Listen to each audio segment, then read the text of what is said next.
மேலே வந்து அகில இந்திய கட்டுனர் சரியாக போட்டிருக்காங்க, தன்னகர நான் போட்டிருக்காங்க. அதுக்கடுத்து வல்லுனர் போட்டிருக்காங்க, வல்லுனர் சங்கம் போட்டிருக்காங்கல்ல. வல்லுனர் சங்கத்துக்கு எந்த நா போட்டிருக்காங்க?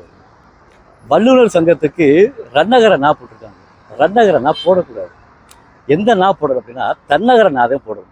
ஏன் போடணும் அப்படின்னா வல்லுனர் அப்படிங்கிறது வல்லுனர் அப்படி தன்னகர நா போட்டு வல்லுனர் போட்டோம்னா வினைச்சொல்லினுடைய அடிப்படையில் உருவான பெயர்ச்சொல்லாக இருக்கக்கூடியது.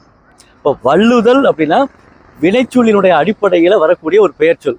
அந்த பெயர்ச்சொல்லுக்கு என்ன போடணும் அப்படின்னா வல்லுனர் தன்னகர நா போடணும். வல்லுனர் என்று ரன்னகர நா போட்டால் என்ன பொருள் வரும்? வினைச்சொல்லுடைய அடிப்படையில் அது பெயர்ச்சொல்லாக இருக்காது. வல்லுனர் அப்படிங்கிற என்ன பொருள் வரும் அப்படின்னா நிபுணத்துவம் பெற்றவர். வல்லுனர் அப்படின்னா தன்னகர நா போட்டாக்க நிபுணத்துவம் பெற்றவர் பொருள் கிடைக்கும். வல்லமை பொருந்திருக்கக்கூடிய ஒரு நபர்.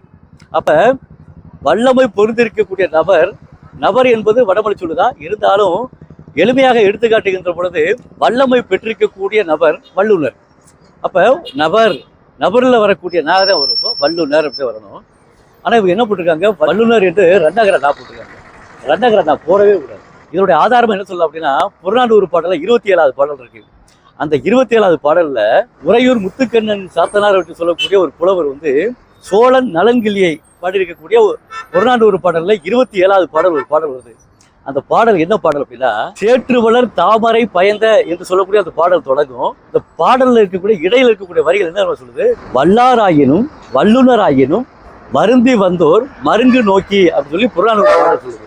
அப்ப வல்லுனர் என்று தன்னகர நாதான் இதுல போட்டிருக்கிறாங்க. தன்னகர நாதத்தை என்ன செஞ்சிருக்காங்க, அந்த புறநானூறு பாடல்ல குறிப்பிட்டிருக்காங்க.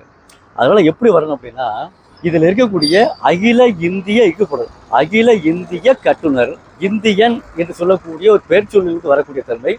அப்படி வருகின்ற பொழுது இந்தியன் என்று சொல்லக்கூடிய சொல்லானது இந்திய என்று சுருங்குகின்ற பொழுது அதற்கு இணையான ஒற்றல் தோன்று மிகும். வறுமொழியில கட்டுனர் என்று வருகின்ற பொழுது அதற்கு இணையான ஒற்றல் தோன்று மிகும். அப்ப இந்திய இக்குப்படணும். இந்திய கட்டுனர், கட்டுனர்ல எந்த நா போடணும்? தன்னகர நாதே போடணும். இந்திய கட்டுனர் வல்லுனர் போடணும், தன்னகர நாதே போடணும். சரிங்களா? இனி வரக்கூடிய காலகட்டங்களில் வல்லுனர் என்று ரன்னகர போட்டு எழுதாமல் வல்லுனர் என்று தன்னகர போட்டு எழுதினால்தான் மிகச் சிறப்பாக இருக்கும். இனி வரக்கூடிய காலகட்டங்களில் இந்த பிழைகளை சரி செய்து கொள்ளுமாறு அன்போடு வேண்டுகிறேன். நன்றி, வணக்கம்.